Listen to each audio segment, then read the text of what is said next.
Welcome to today's episode of 360 Sports. Today we're talking baseball. I'm your host, Gwen Evans, and I'm here with Ethan, Jacob, and Brady. Getting things started, we're going to talk a little bit about Clayton Kershaw, who announced his retirement from the MLB after this season. The former Cy Young and MVP winner finishes with the best career ERA since 1920. Will he join Mariano Rivera as a unanimous Hall of Famer? Unfortunately not, because it is pretty much impossible to become a unanimous first ballot Hall of Famer in the MLB. Mariano Rivera was just an outlier. I mean, there was one person who didn't vote for Ichiro or Derek Jeter, and there were three people who didn't vote for Ken Griffey Jr. when they were on the ballot. And also his 4.49 career postseason ERA is not first ballot Hall of Fame material. He definitely deserves it because he is one of the greatest pitchers of all time, but he will be a first ballot Hall of Famer, just not unanimous, because there's obviously over 300 MLB media members who vote for the Hall of Fame, and not all of them are going to agree. Yeah, I mean, I pulled up some percentages. Like Ken Griffey Jr., as you said, 99.3%. Ty Cobb, 98.2%. Hank Aaron, 97.8%. Willie Mays, 94.7%.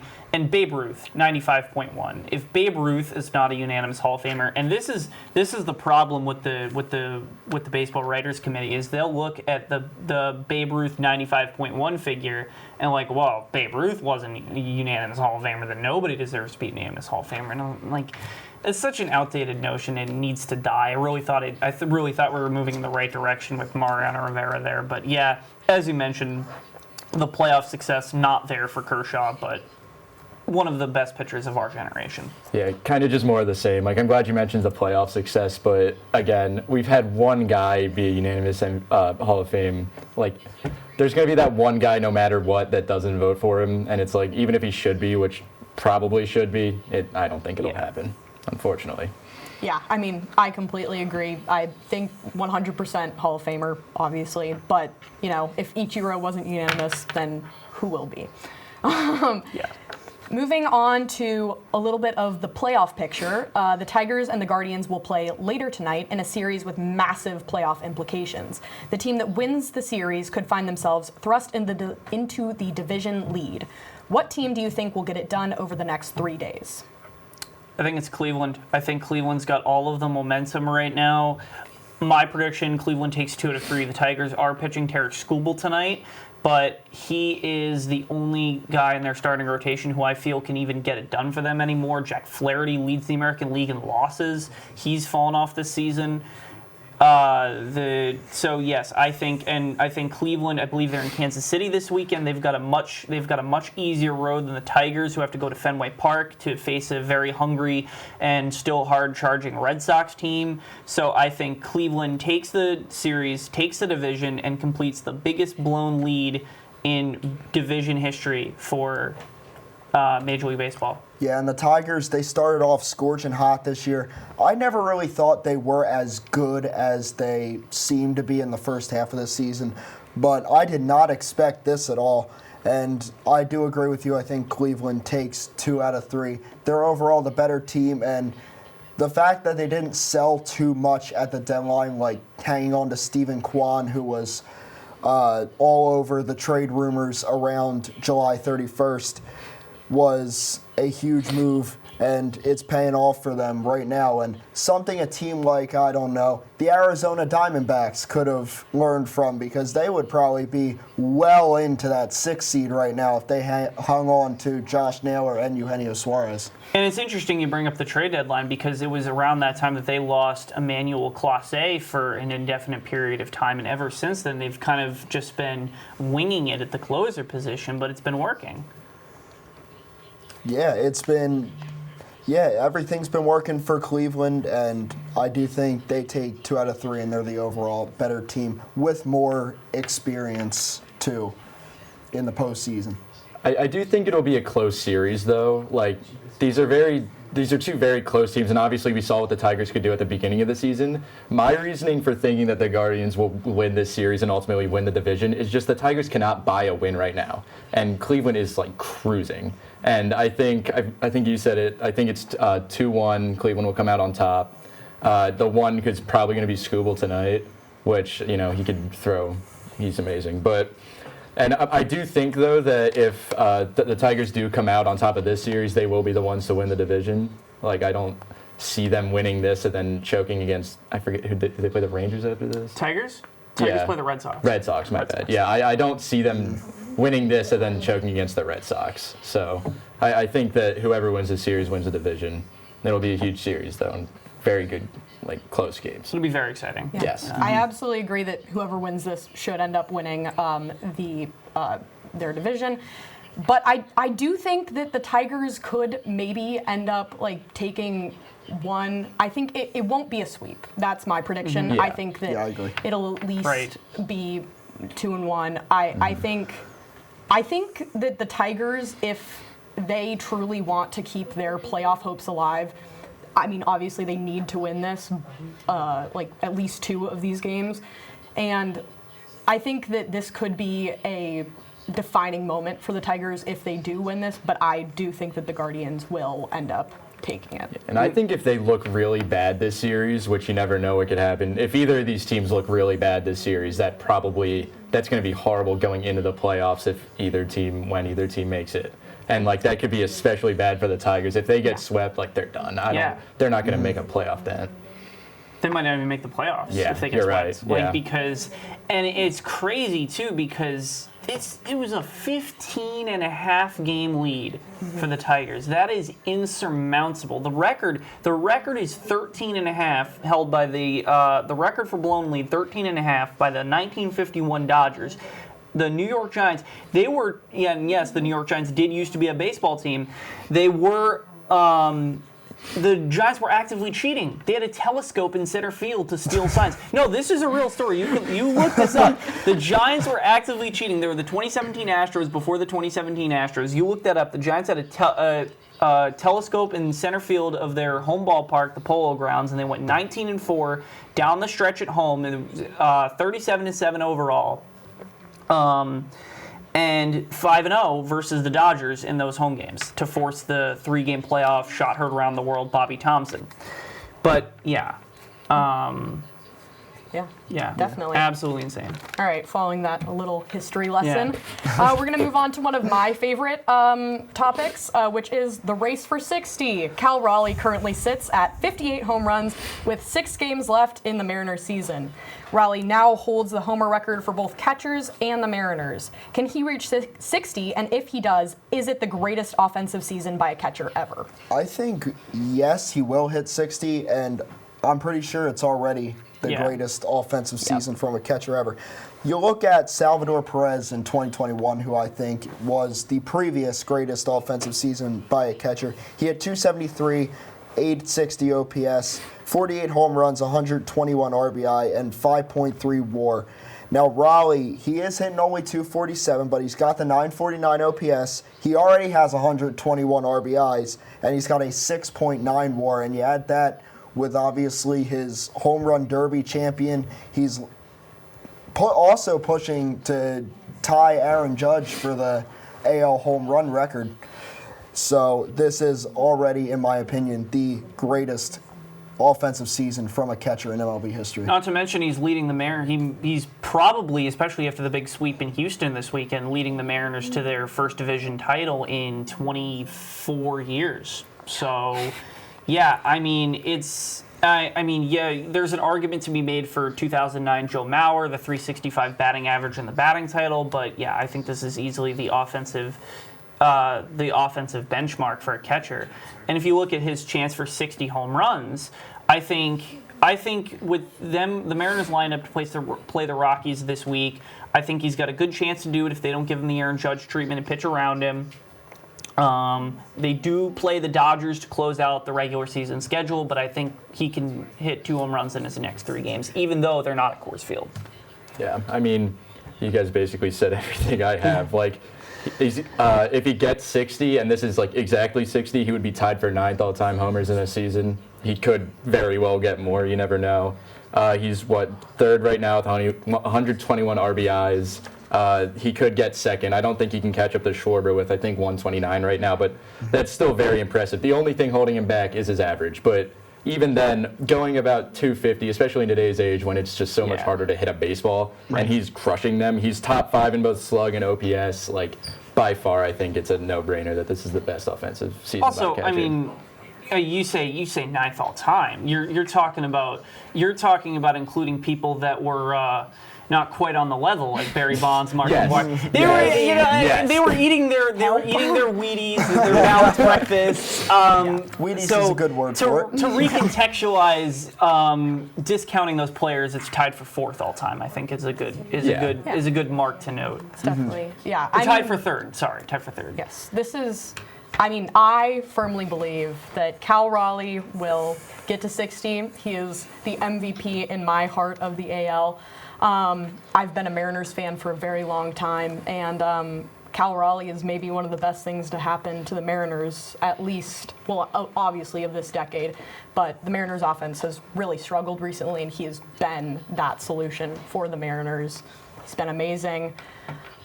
I think he's going to hit 60 just based on the way I've seen him play. Like, when he has hit a slump, it's been brief, and then he's just switched sides, and all of a sudden, it's been fixed, and that's the beauty of being a switch hitter. I mean, we didn't even acknowledge some of the names he's already passed. Most home runs by a switch hitter, passing Mickey Mantle. Yeah. Most home runs by a Mariner, passing Ken Griffey Jr. These are two of the greatest players to ever play the game of baseball. Yes. So, yeah, he's had an amazing season. I really hope it translates to a division title for the Mariners. Hopefully not a league championship. I've got other interests, but yeah, it'll be fun to watch. Absolutely. All right, moving on to our board segment, which is Playoff X Factors. In October, anyone can be a hero. Let's go to the board and give one player we think could be an X Factor come playoff time. Ethan, you're up. All right. So my pick is a trade deadline player from the Phillies. I got Harrison Bader, who, since getting traded to the Phillies, he's been hitting .329, 16 RBIs, 5 home runs, which is just absolutely insane. Obviously, a huge criticism for the Phillies all season has been their outfield. He is a huge boost to that outfield. He didn't play he was going in and out when he first got in, but he's doing very well now. And I do want to point out, since Trey Turner got injured and they moved him to the number 1 in the batting order, he's been hitting .345. And I don't have the exact numbers for RBIs and home runs, but he is just doing what he needs to do for the Phillies right now. And that extends to the rest of the outfield for the Phillies. Arguably one of the worst outfields in the league this year. I don't want to say one of the best, but it's become like so much more improved. Kepler's finally doing something. Castellanos understands his role. Marsh has been doing good for a while, but I think that's what the Phillies need to go into a deep playoff run. They can't always just rely on Schwarber hitting a home run. They can't rely on their pitchers just pitching one-run games anymore, especially with Zach Wheeler out. The outfield needs to step up, and it has as of recently, and I believe it'll continue to do that into the playoffs. I love Harrison Bader so much. Like, he was a Yankee for a very short time, but it was a very magical short time. I'll never forget the 2022 division series against Cleveland. I think he hit 4 home runs in the 5 games. And it was electric. It was an electric week. We don't talk about what happened after that. Yeah, I've been absolutely loving Harrison Bader too as a Phillies fan also. He stepped up in every single role they've put him in so far, and what a gift he has been. And I do want to point out that, like, the 16 RBIs, those have been very meaningful RBIs, I think. Like, they have been near the end of the games, or, like, Phillies are getting, like, no hit or something like that, and he just cranks one to, like, up the score. They've been very meaningful. I forgot to say that up there. So, like, just an overall great player for the Phillies so far. Mm-hmm. Absolutely. All right, moving on to Brady. All right. So speaking of Phillies, speaking of Zach Wheeler being out, my playoff X Factor is the new ace, Christopher Sanchez. Now, he has to step up into Zach Wheeler's role because they have already announced that he will be the Game 1 starter for the playoffs. Last year he threw 5 innings, a 2-run ball, but he needs to be a little bit better in the postseason because Zach Wheeler, you usually get 6 or 7 shutout innings from him during the postseason. He is one of the best postseason pitchers in baseball. So you throw in Christopher Sanchez, who now has to go in to that role and step into a pitcher like Zach Wheeler's spot, and he will definitely determine how far the Phillies will go into the postseason, which is hopefully all the way. Yeah, I love that. It's just so terrible for the Phillies. I'm a Phillies fan too. It's terrible for them to see Zach Wheeler get injured like that, especially like right in the middle of, I think the overall consensus was him passing Skeens in the Cy Young race, and he just goes down like that at a time where, even though the Phillies like have an established very good starting rotation, it's been a little shaky at that point, especially with like someone like Luzardo who could either give up no runs or 8. And I just think he needs to step up and be that ace. You know, Luzardo, I just mentioned, Ranger, even Nola, as of recently, have cleaned their games up a little bit. They're not like as good as they were, but they've cleaned it up from giving a ton of runs every game. If Sanchez can clean up his act and be the ace for the Phillies, that'll be huge for them. Yeah, and Sanchez, I wholeheartly believe he can step into that role. Oh, 100%. He's been phenomenal this year. He'd probably have the Cy Young, but you know, Paul Skeens is in the National League. That dude is just not real. And yeah, Christopher Sanchez, he's going to be huge for the Phillies come October. Absolutely. We'll talk more about him later, but for now, right. Jacob. So I'm going to be a little more mainstream here and talk about my guy, Aaron Judge, the captain, number 99. When the Yankees go, he goes. It's very simple in the postseason. Last 3 extended postseason runs, we're not counting 2021 because that was a 1-game wild card that we do not talk about ever. 133 batting average in 2020. I believe it was 136 in 2022 and 184 last year. Just absolutely atrocious numbers in the postseason. He has to be better if he is going to deliver on the promise that he has made for the last 8 years and give Yankees fans ring number 28. And I think potential blessing in disguise, maybe, the Yankees not winning the American League East this year, I don't think, unless the Blue Jays massively collapse. I also believe that the Yankees not getting the bye should be very beneficial to Aaron Judge, might keep him hot. We don't know. We'll have to see. We'll find the answer to that next week. Yeah, I mean, very simple pick, but very obvious. You mentioned his past playoff experiences. Like, the Yankees move with that guy. I'm not going to spark up the MVP debate right now, but, you know, candidate, he just needs to step up in the playoffs, and that's it. Like, Yankees can go far when he goes far, just like you said. And I said this during my check. I do think that Aaron Judge is the best hitter in the MLB, and he definitely does need to figure out how to take his hitting in the regular season and push it in to October. And I think the Yankees could definitely fly right through if he figures that out. Absolutely. I really like what you said about the first round bye. I think that's a little bit of a trap, especially for a guy like him that when he's hot, he's hot. Like they need to stay hot. They can't have that break, and that's going to be huge for the Yankees if they don't get that bye. Right. Which sounds backwards, but All right. Well, it's enough Aaron Judge for me. Moving on. All right, my pick is a little bit of a technicality, but I picked the entire Mariners pitching staff because if the Mariners pitching staff does not step up in these playoffs, the Mariners will not go far. This has been an anomaly year for the Mariners in that their offense has been pretty solid, but the pitching staff has struggled a little bit. So got good players like Wu, Gilbert, Munoz. I have absolute faith that they will be able to step up in the playoffs, but it comes down to players like Luis Castillo to see will he be able to step up into a starting position in the playoffs, or will a player like Kirby take his spot? And then for relievers, you need Brash to step up, big time Spire. These are all players that need to contribute for the Mariners to potentially win the World Series or even make the World Series finals for the first time. So, yeah, for my pick, definitely the Mariners pitching staff needs to step up big time. Yeah, and obviously it's a great point. The postseason being such a pitcher heavy, you ride or die with the pitching. Obviously, we were talking about Kershaw earlier in the show. You look at his the last postseason outing he made was against the Diamondbacks in 2023, 6 runs in a third of an inning, and he's been generally unproductive throughout his career. And it's cost the Dodgers championship runs. But yeah, the Mariners, and I really think the Mariners have the spark and the talent to win the American League this season. So it'll be interesting to watch that unfold.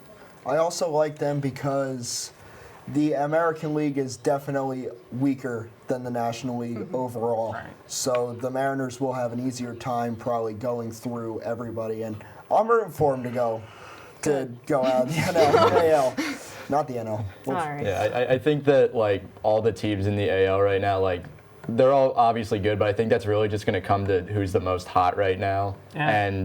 And the teams that aren't necessarily hot, not saying the Mariners aren't, but who can weather that storm. And I think the Mariners very well could do it. And like you said, that's the team that I'd be rooting for from the AL. Absolutely. All right, moving on. We're going to go to the Cy Young debate. Alongside with the MVP debates this year, the Cy Young competition is just as fierce, with Tarek Skubal and Garrett Crochet dueling in the AL and Paul Skeens competing with Christopher Sanchez in the NL. Who should take home the award in each league? We're going to start with the NL. I think we're all on the same page with this. It's Skeens. Yeah. Yeah,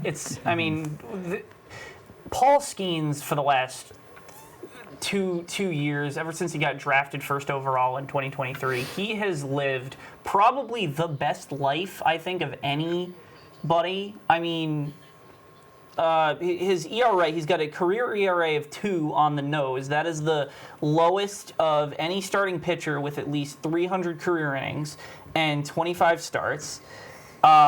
He's got Rookie of the Year. He's started an All-Star game. He's drafted first overall. He pitches in one of the most beautiful ballparks in the major leagues. He's dating Livy Dunn. I mean, come on. Come on. I just had to. I mean, him and Shohei Ohtani have been living the life for baseball. So the only thing that he isn't living the life in is the team that he's actually on, and that's the one thing that Sanchez has against him. Yeah. It's not enough. No. I usually want to say, in my opinion, it's not enough, but I feel like we can all agree it's just not enough. I mean, Skeens is going to win. 15 to 20 years ago, you look at a pitcher who's got 10 wins, and the writers would be like, no, that's not a Cy Young Award-winning candidate. But fortunately, I think we've moved away from that as a community, and are starting to value the actual pitching stats less, and wins as more of a team stat. Yeah, he's got a 2.03 ERA this year, and he has 10 losses. Please get that man out of Pittsburgh as soon as possible. How about in the Yankees pinstripes? I think that would be a good. I think that would be a good fit for him. How about in pinstripes that are red instead? I don't know. How about that? All right. I like our pitching stats. Moving on to the AL, Skubal or Crochet? Let's go with some just quick picks. I'm going to go Skubal. Crochet's got more strikeouts, but Skubal's got the better ERA by almost half a run now at this point, 2.23 to 2.69. Skubal's also under he's under 1 for walks hits per inning at 0.88. And yeah, I mean, he's the only thing keeping the Tigers together right now throughout their collapse. Yeah, I have the same thing. You actually brought the same stats that I was going to bring up. I just, it's very close, and it could turn in these last 6 games or however many some of these teams have left. But right now I'm giving it to Skubal. But it's very close. He could very well choke it, just like the Tigers may well choke the division. But we'll see. Yeah, I'm also going Skubal, and he pitches tonight, right? Yes. Against the Guardians, yeah. So he could definitely blow it against a Guardians team that is very hungry to beat the Tigers and take control of the division. But I don't see him blowing it. and he does lead Crochet and everything except strikeouts and wins. So Right. I'm going to go with Yeah. Tariq Skubal. Yeah. I wish I could play devil's advocate, but I'm not going to. I think it's definitely Skubal. He's proven himself this year, even though Tigers Right. have fallen off a little bit. Yeah. But he's still, in my mind, easy Cy Young. Yeah. And then we're going to wrap up just by talking about some of our favorite prospects or young players that we think are just on the rise in the MLB. I'm gonna keep it in the Bronx. Got to shout out Cam Schlittler and Ben Rice, the Yankees. Now the Yankees farm system has made so many mistakes over the last decade that I could spend the entire show just listing names. I'm not even talking about them, just listing names, and we'd run out of time. But you look at Cam Schlittler, who's got a 3.27 ERA. He's having a fantastic season. Yankees have won 6 out of his last 7 starts. He's fighting Luis Gil for the third spot in the Yankees playoff rotation. I think it's ultimately going to be Gil just because of the experience, but Schlittler's making a great case. Just had a fine start Sunday in Baltimore. And then Ben Rice, 822 OPS, 24 homers in 133 games this year. He's taken a big leap from last year when he hit a .171. And obviously, he's been fun to watch and delivering from a catching position that Austin Wells is kind of disappointed at this season. And it was huge to watch him make that transition due to some of the other defensive maneuvering the Yankees have had to do, with Giancarlo Stanton being out for a while and Aaron Judge having to play DH for a time. And it's having Rice with that flexibility, catcher first, DH, you name it. It's been a blast. Absolutely. Yeah.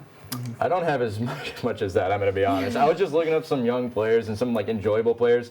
I got to give some love to the A's after all that they've been through recently. Oh, yeah. Jacob Wilson, Nick Kurtz, those guys are both doing amazing right now. Jacob Wilson hitting 315. I forget what that is. That might be, it's either second or third. I should have wrote that down. Nick Kurtz, 291, which would be top 15 in the league if he had enough at-bats. I'm not going to go on for as long, but just wanted to give whichever A's fans are watching some love. Yeah, I got a young player that's currently been in the MLB the entire year, and then a young prospect that is in the Phillies farm system. First, we're going to go to Atlanta. Drake Baldwin. He has been one of the very few bright spots in a very dim year for the Atlanta Braves, hitting 275, 806 OPS in 119 games. He's got 18 home runs, 78 RBIs. He is a legit NL Rookie of the Year candidate for Atlanta, and they just keep finding young guys from their farm system that produce in the MLB. So I really don't like the Atlanta Braves, but props to them for always finding these guys. And then next, in the Phillies farm system, he could make an impact next year. I have Aiden Miller. He was drafted 27th overall in 2023. He's a Phillies #2 prospect. We thought he might be dealt away at the trade deadline because it wasn't going too well in Double-A, but since the trade deadline, he has hit 356 with 6 home runs and 1,100 OPS between Double and Triple-A. And did I mention he has a ton of speed, 59 stolen bases, and so far in 8 career games in Triple-A, he has 7 stolen bases. So he has absolutely risen up to the top of not only the Phillies farm system, but the MLB top prospects list. Yeah, all right. That seems to be all the time we have for today's baseball show. With me, Ethan, Jacob, and Brady. Make sure you check out tomorrow's hockey show, and thanks so much for tuning in.